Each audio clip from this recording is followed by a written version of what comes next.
everybody, I hope you are doing well. Coucou à tous, j'espère que vous allez bien et que vous êtes motivés pour cette nouvelle vidéo. Aujourd'hui, dans cette vidéo YouTube, on va voir les 70 verbes les plus utilisés en anglais et les 70 premiers verbes que vous devez connaître. Bien évidemment, il n'y a pas que 70 verbes, il y en a beaucoup plus, mais c'est vrai qu'il y a des verbes qu'on va beaucoup plus utiliser que d'autres et des verbes qu'on va du coup utiliser pour commencer à parler anglais. Voilà, c'est vraiment les 70 verbes les plus importants à connaître. D'accord? Quand vous voulez vous présenter, c'est les verbes qu'on va utiliser. Quand vous allez vouloir parler de vous, pareil. Quand vous allez vouloir parler à vos amis, pareil. Voilà, on va voir les 70 verbes que vous devez connaître si jamais vous voulez commencer à apprendre l'anglais. Si jamais vous savez déjà un petit peu parler anglais, peut-être qu'il y aura des verbes que vous ne connaissez pas encore. Donc restez quand même bien concentrés sur cette vidéo parce qu'il y a toujours des verbes qu'on ne connaît pas et toujours de nouveaux verbes à apprendre. Alors, si toi aussi tu veux connaître les 70 verbes qu'il faut absolument connaître pour commencer à parler anglais, eh bien assis-toi confortablement et c'est parti pour le début de la vidéo.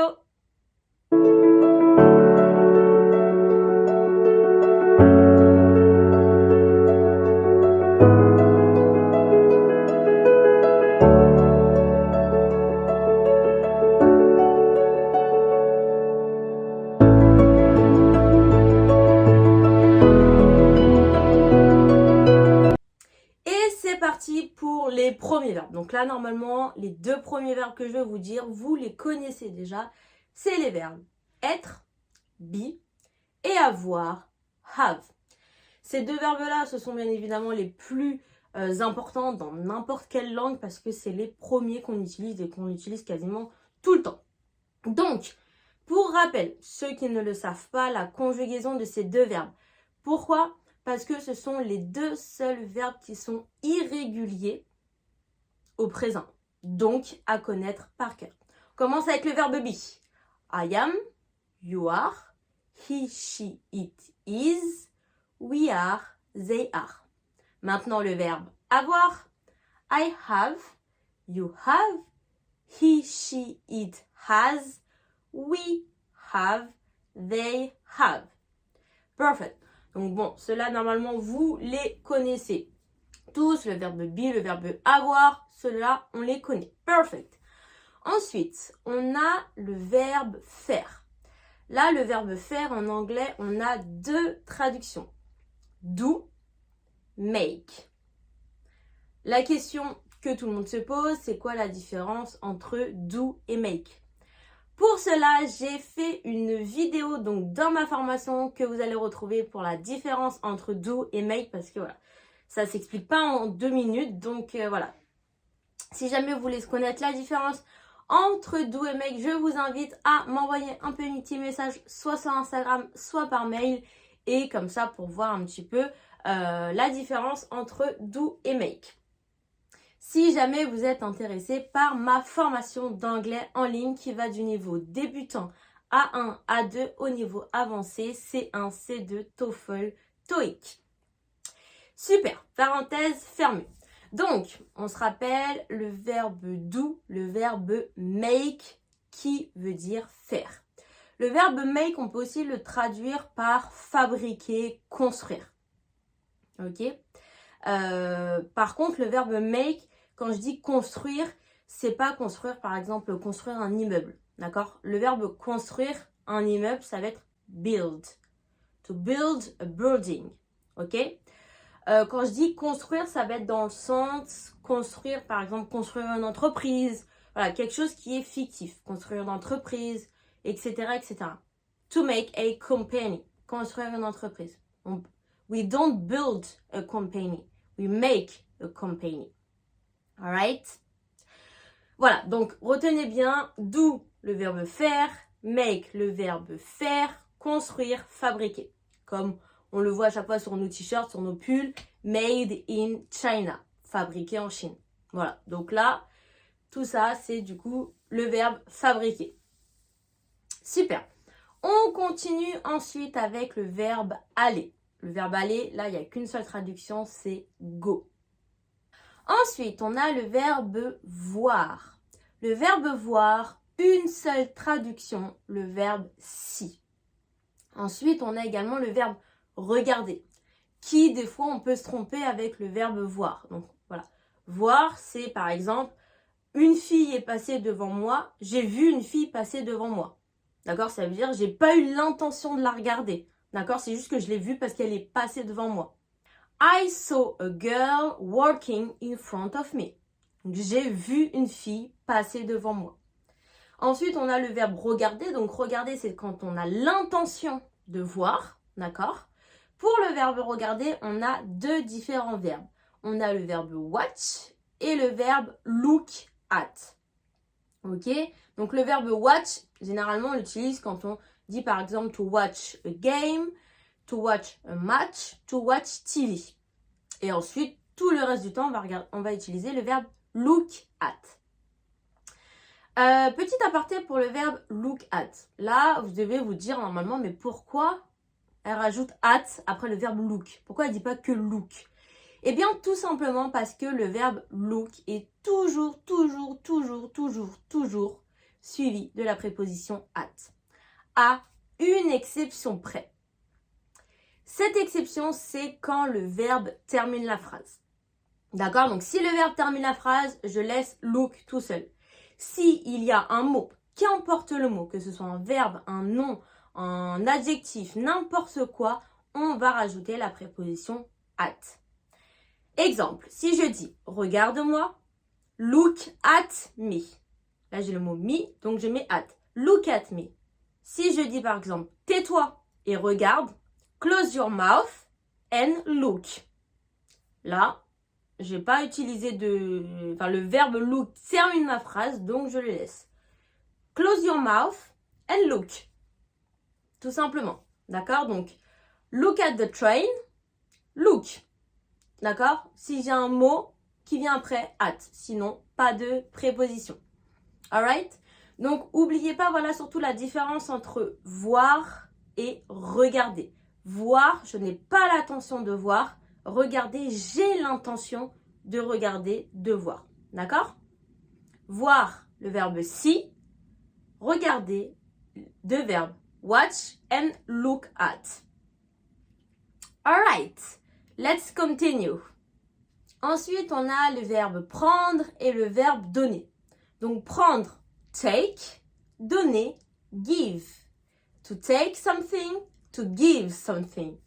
Take, give, prendre, donner. Ensuite, on a le verbe vouloir, le verbe want. Vouloir, want. Le verbe savoir, know. Alors là, le verbe savoir s'écrit avec un K, d'accord? Mais le K est une lettre muette, on ne la prononce pas. On ne dit pas know, on dit know. Ok, donc savoir, know. Et ensuite, le verbe penser. Donc celui-là aussi un peu compliqué par rapport au TH, parce que nous, on n'a pas cette prononciation-là en français. Donc le verbe penser, il faut bien mettre sa langue entre ses dents. Think, think. D'accord? Penser, think, think. Entraînez-vous en même temps que moi à prononcer à chaque fois après moi les verbes. Want, know, think. Perfect. Ensuite, on a le verbe demander. Donc là, pour le verbe demander, on a également deux traductions. La traduction que tout le monde connaît, c'est ask. Et sinon aussi, on a wonder. Wonder, il est beaucoup moins utilisé. Celui-là, on l'utilise plutôt quand on dit « je me demande ». Je me demande, on ne va pas le traduire par « I ask myself ». Non, on va dire « I wonder ». I wonder est égal à « je me demande ». I wonder if you are coming tonight. Je me demande si tu viens ce soir. I will ask Jessica if she comes tonight. Je vais demander à Jessica si elle vient. Je ne vais pas dire I wonder Jessica. Non. I ask Jessica. I wonder. Je me demande. I wonder. En fait, je me demande quand on le traduit par... En fait, c'est une expression au final. D'accord? Je me demande, c'est une expression. D'accord? Donc, on va utiliser I wonder. Uniquement quand on traduit par je me demande. Sinon, si vous voulez demander à quelqu'un d'autre, toujours le verbe ask. D'accord? I ask Jessica. Je demande à Jessica. I wonder. Je me demande. Automatiquement, I wonder. Même si j'ai pas de pronom de nom, c'est automatiquement je me demande. I wonder. Donc, retenez bien cette expression I wonder. Perfect. Ensuite, on a le verbe appeler. Donc, pareil, ici, pour le verbe appeler, on a aussi deux traductions. Quelles sont-elles? On a la traduction que tout le monde connaît aussi, to call. Donc là, il y a un A, mais on fait le son O. To call. Dans tous les cas, dès que vous avez un mot avec un A et deux L, ça fait le son O. To call. Il y a plusieurs mots comme ça, notamment des adjectifs qui font aussi pareillement le son O. Et ensuite, on peut dire aussi, donc, utiliser donc, le téléphone, phone, téléphoner, phoned.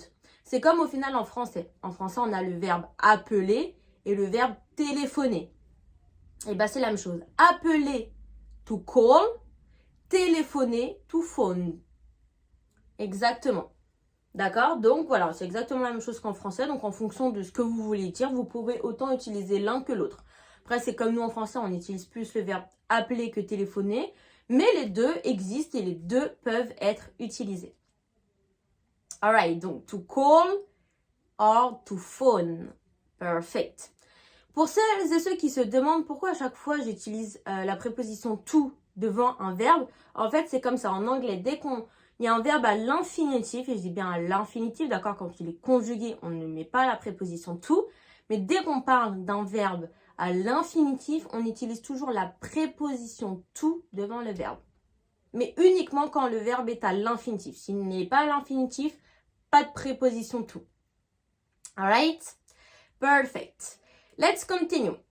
After we have the verb to choose. Le verbe choisir. Là, on n'a qu'une seule traduction.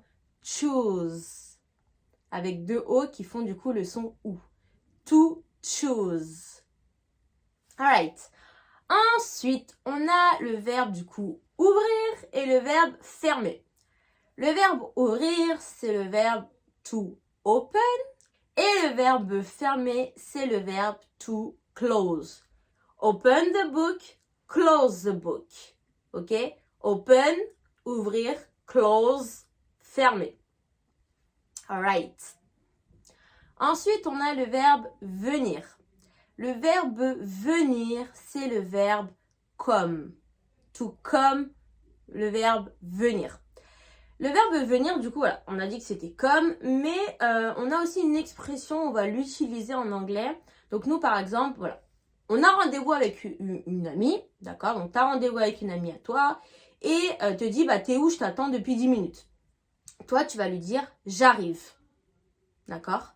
En français, on va utiliser le verbe arriver, d'accord? Le verbe arriver en anglais qui est le verbe to arrive. Donc lui, il est transparent en anglais, en français, mais c'est juste la prononciation qui change.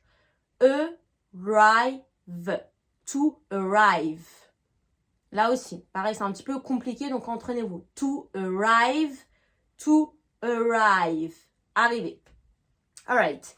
D'accord, donc nous, on va utiliser le verbe arriver pour dire à la personne, bah, j'arrive. Donc, si on le traduit mot à mot, on va dire I arrive. Mais ça ne se dit pas du tout en anglais. D'accord? Et pour ça, pour dire du coup j'arrive, on va utiliser le verbe come et dire I am coming. J'arrive. I am coming.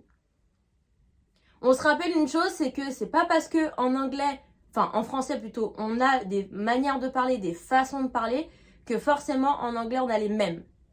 Ça c'est très important à le savoir. D'accord? Donc c'est pas parce qu'en français pour dire j'arrive, on utilise le verbe arriver que forcément en anglais on l'utilisera. Et il y a plein d'autres exemples comme celui-ci. D'accord? Donc là, en anglais, on ne va pas utiliser le verbe arrive, on va utiliser le verbe come.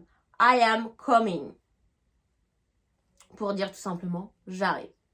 Ok, donc on retient bien le verbe come, le verbe venir et le verbe arrive, le verbe arriver.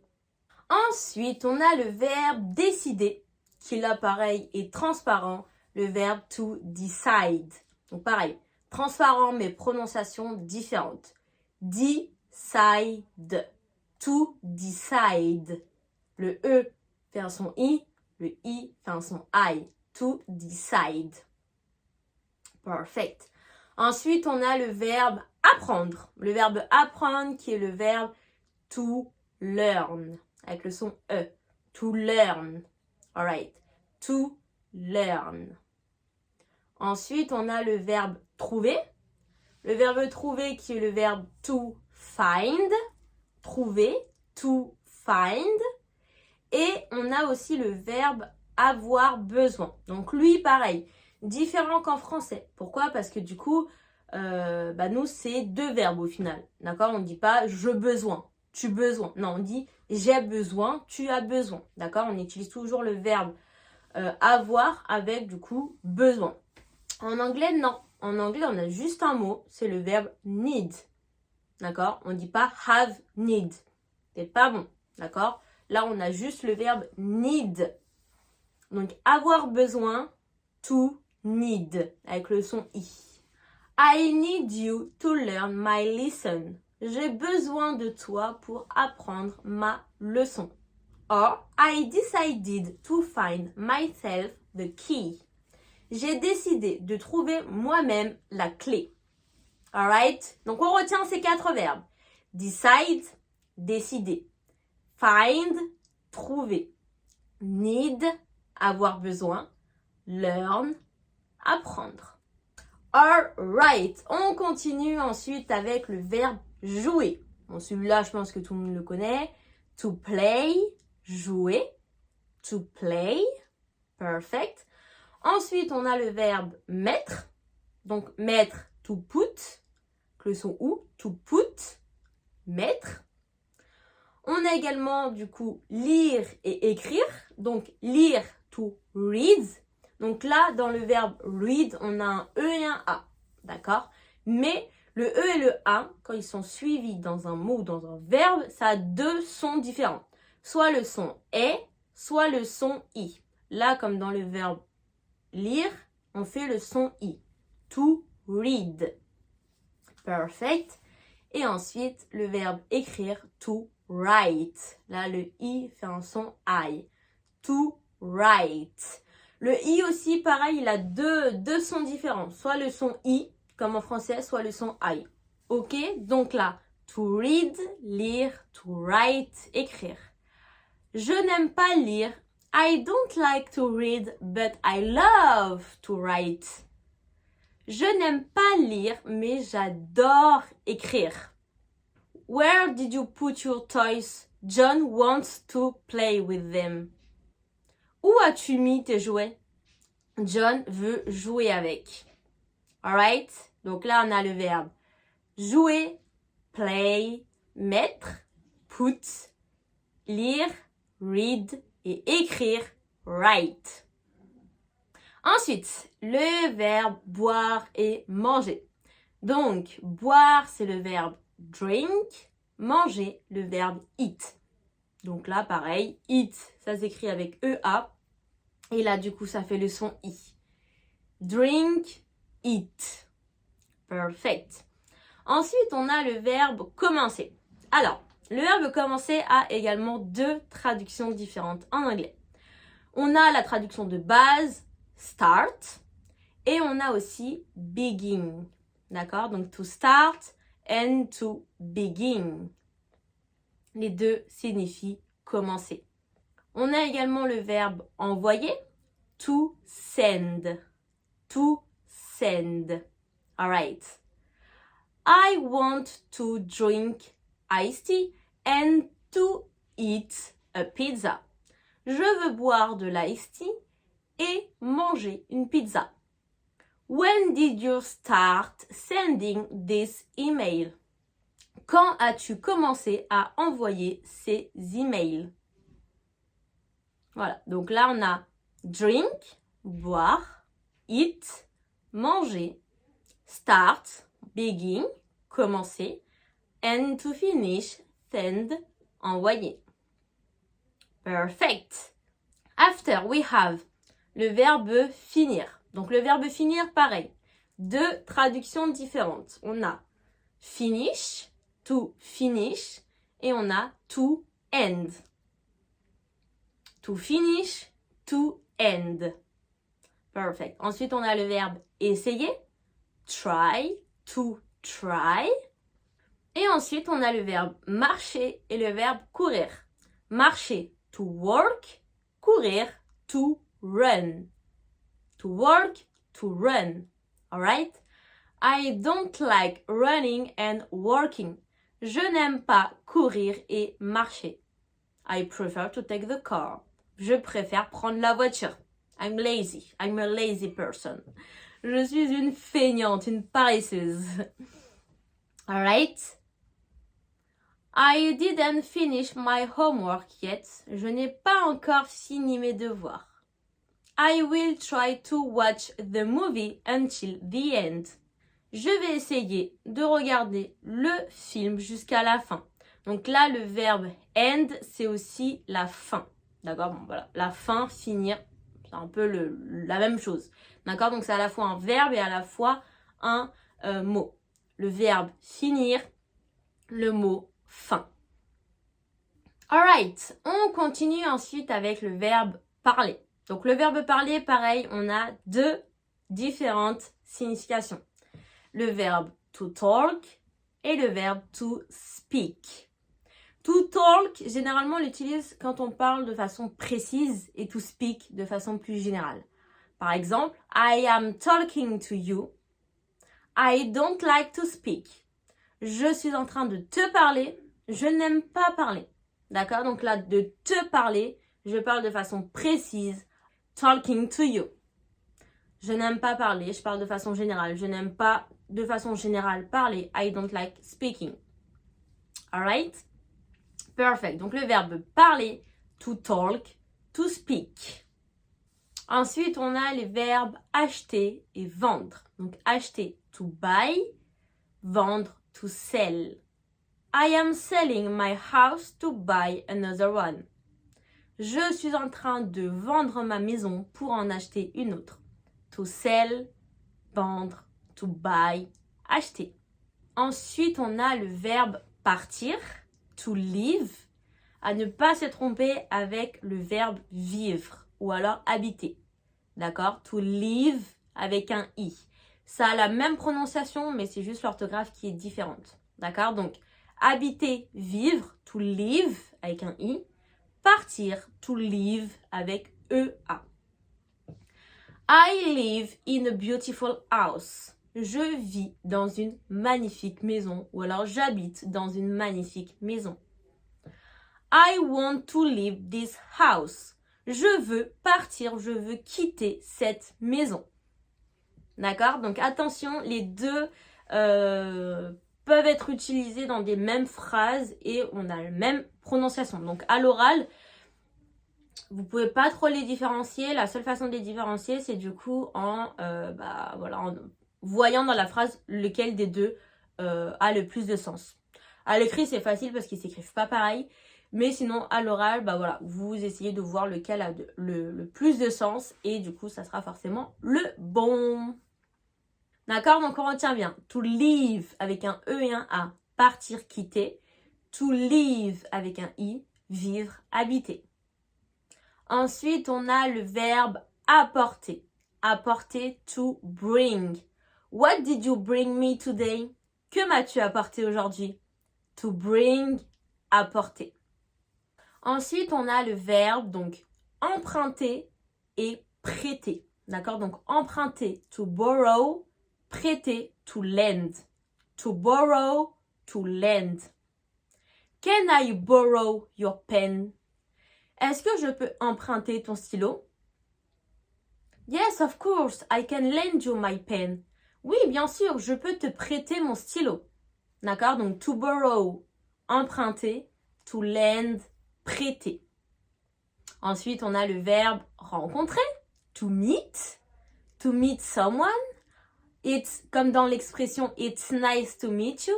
C'est vraiment sympa de te rencontrer. It's nice to meet you. On a également le verbe s'amuser, to enjoy. Donc là, le verbe enjoy, on peut le traduire autant par s'amuser que par profiter. Par exemple, I enjoy with you. Je m'amuse avec toi. Ou alors, je profite avec toi. I enjoyed this moment with you. J'ai profité de ce moment avec toi. D'accord? Donc, enjoy, c'est autant le verbe profiter, s'amuser. Mais on peut aussi le traduire par aimer. Donc, le verbe aimer, on se rappelle, on a déjà le verbe like et le verbe love. Mais on peut dire aussi le verbe enjoy. Donc, maintenant la question, c'est quoi la différence entre les trois? On a plusieurs utilisations. Déjà, quand on l'utilise pour parler d'une personne, on peut utiliser uniquement le verbe like et le verbe love. Uniquement. D'accord? Pas le verbe enjoy. La différence entre les deux, c'est que love, c'est aimer une personne d'amour. Like, aimer une personne d'amitié. I like you, je t'aime d'amitié. I love you, je t'aime d'amour. Maintenant, quand on parle d'une activité ou d'une chose ou d'un objet qu'on aime bien, vous pouvez autant utiliser les trois. D'accord? Enjoy, c'est plus quand on va parler d'une activité. Like, activité, objet, on peut utiliser les deux. Love aussi. Love, juste, il va être beaucoup plus fort que like et enjoy. D'accord? On va dire sur une échelle, on a like et enjoy et love qui est plus, quand on parle d'un objet ou d'une chose ou d'une activité, il est plus fort. Par exemple, je peux dire I like going to the beach, but I love going to the swimming pool. J'aime bien aller à la mer, mais j'adore aller encore plus à la piscine. D'accord? Donc, I like going to the beach, but I love going to the swimming pool. Là, ça veut dire quoi? Ça veut dire du coup que j'aime plus aller à la piscine que aller à la mer. Alright? Perfect. Ensuite, on a le verbe rigoler, to laugh, le verbe espérer, to hope, et le verbe manquer, to miss. D'accord? Donc, to laugh, là, le verbe laugh s'écrit avec un G et un H, mais il faut faire le son F. To laugh. Donc, le son O et le son F. To laugh. I laugh a lot with you. Je rigole beaucoup avec toi. Ou je ris beaucoup, voilà. Le verbe rire, le verbe rigoler. En anglais, on n'a qu'un seul verbe, c'est le verbe laugh. I hope to see you soon. J'espère te voir bientôt. I hope to see you soon. Ensuite, pour le verbe miss, quand on parle d'une personne, l'utilisation est différente. En français, on va dire tu me manques. D'accord? Donc toi, tu me manques à moi. En anglais, on va dire I miss you. D'accord? Donc voilà, si on le traduit mot à mot, ça fait je manque toi. I miss you, bizarre. Non, voilà, c'est en fait, pour dire qui nous manque, on dit I miss. I miss my job, I miss you. Voilà, je saurais pas trop comment vous traduire ça, c'est assez différent du français. Mais voilà, quand il y a quelque chose qui vous manque, vous dites I miss. D'accord? On va traduire ça parce que je manque, c'est bizarre, mais voilà. Tu me manques, I miss you. D'accord? Je peux pas vraiment le traduire. Mais c'est comme ça. I miss quelque chose. I miss you. Donc tu me manques. I miss my job. Mon travail me manque. I miss vacation. Les vacances me manquent. Voilà. C'est du coup l'inverse du français. Ok? Donc I miss something. I miss you. I miss my job. I miss vacation. Ensuite, on continue avec le verbe se rappeler. Se rappeler, to remember. Donc, to remember, c'est autant le verbe se rappeler ou se souvenir. To remember. Ensuite, on a le verbe posséder. To own. D'accord? Donc, par exemple, I remember that you owned a car. Je me rappelle que tu possédais une voiture. D'accord? Donc, posséder, c'est pas posséder un démon qui te possède. Hein. C'est posséder quelque chose. To own a car, posséder une voiture. Voilà, c'est quelque chose qui est à toi. To own a house, posséder une maison. Ok? I remember you owned a car. Je me rappelle que tu avais une voiture. Je me rappelle que tu possédais une voiture. Ensuite, on a le verbe to succeed. Le verbe réussir. To succeed. On a également les verbes entendre et écouter. Donc, entendre, to hear, écouter, to listen to. Donc là, le verbe, du coup, listen to, c'est la même chose que le verbe look at par rapport à la préposition. D'accord? Si j'ai un mot, un verbe ou n'importe quoi qui vient après, j'utilise la préposition to. Sinon, pas de préposition. Listen to the music, listen to me, listen. Point. Alright? Donc, même chose, entendre, écouter aussi. Du coup, écouter, on a l'intention. D'accord? Entendre, on n'a pas l'intention. Écouter, on a l'intention. D'accord? I heard a music in my ears.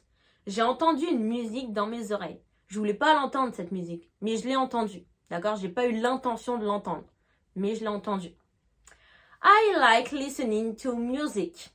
J'aime écouter de la musique. Là, voilà, je dis que j'aime écouter de la musique. Donc, j'ai l'intention d'écouter de la musique parce que j'aime ça. Alright? Hear, entendre. Listen to, écouter. Ensuite, on a le verbe voyager et le verbe rester. Voyager, to travel. Rester, to stay.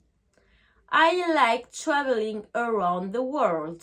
J'aime voyager autour du monde. I don't like to stay at home. Je n'aime pas rester à la maison. I like to travel. I don't like to stay at home. J'aime voyager. J'aime pas rester à la maison. To travel, voyager. To stay, rester. On a aussi le verbe du coup signifier, qui est le verbe mean. To signifier, le verbe mean.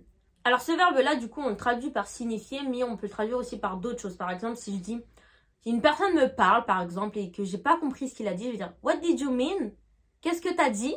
What did you mean? Et imaginons, vous lisez une phrase, mais vous comprenez pas trop la phrase, bah vous pouvez dire, what does this sentence mean? Que signifie cette phrase? Que veut dire cette phrase?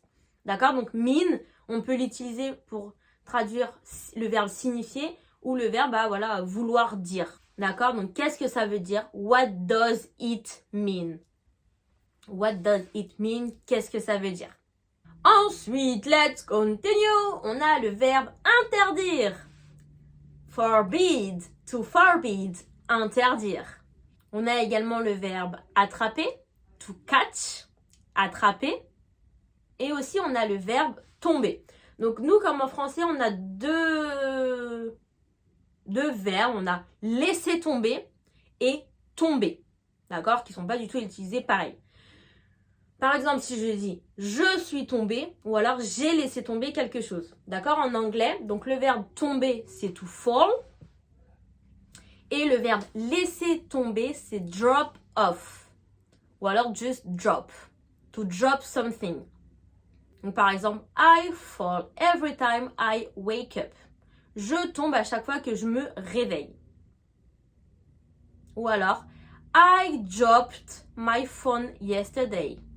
J'ai laissé tomber mon téléphone hier.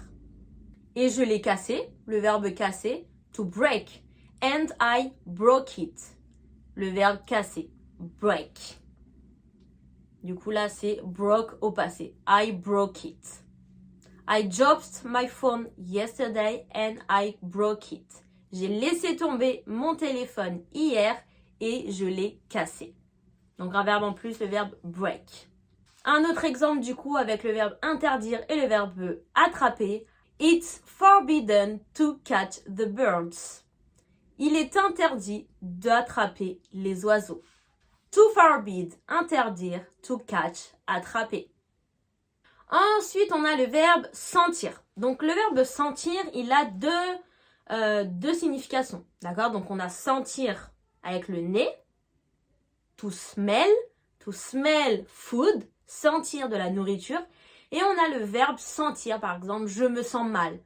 Ou alors ressentir. Ça va être traduit par le même verbe qui est le verbe feel. I feel very bad. I think I am sick. Je me sens pas très bien. Je pense que je suis malade. D'accord? I smell food. I don't feel good. Je sens de la nourriture. Je ne me sens pas bien. D'accord? En français, on a le même verbe, mais en anglais, on a deux verbes différents.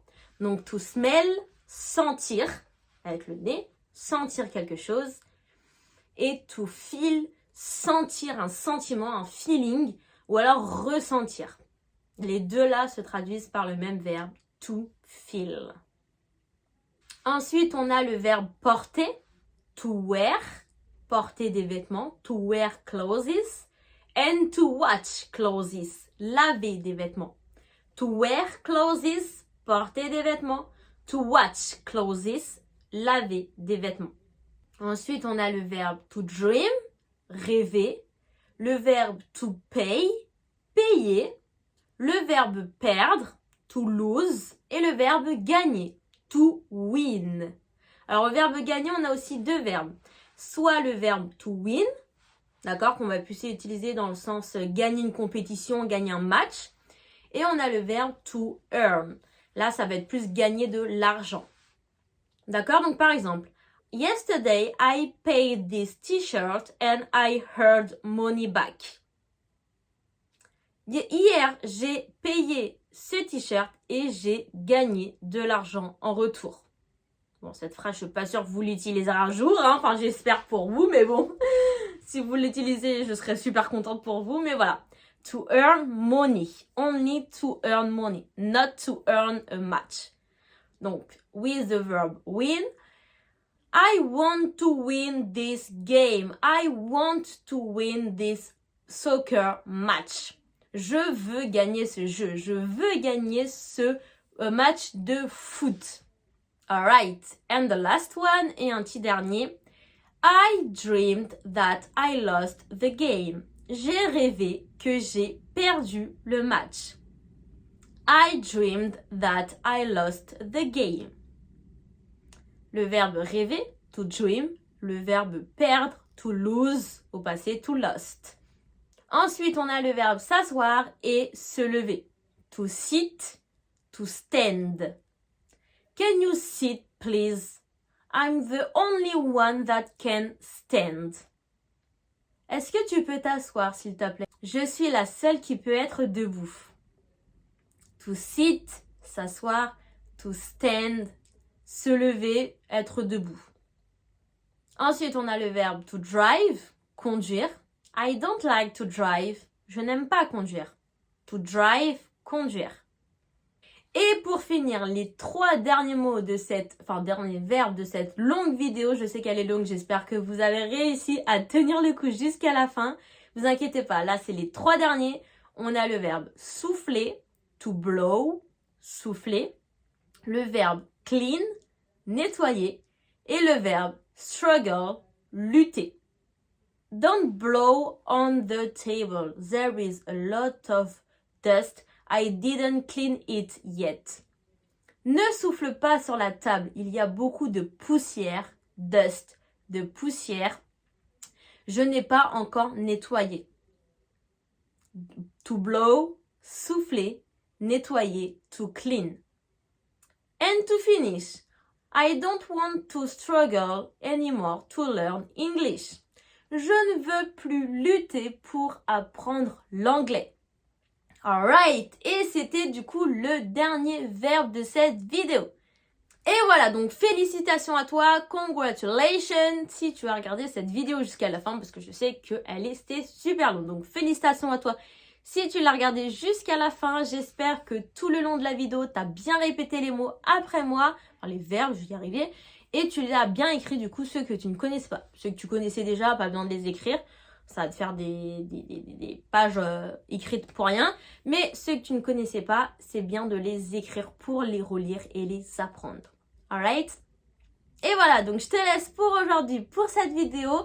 N'hésite pas à m'écrire en bas des petites phrases avec les verbes que tu ne connaissais pas, comme ça pour voir si jamais tu arrives à les utiliser. Moi, je te corrigerai, c'est promis. Et voilà, donc si jamais tu as aimé cette vidéo, n'hésite pas à mettre un petit like, ça me ferait énormément plaisir. Si ce n'est pas encore fait, n'hésite pas également à t'abonner, ça me fera encore plus plaisir. Et on se dit à la semaine prochaine pour la prochaine vidéo YouTube. Goodbye!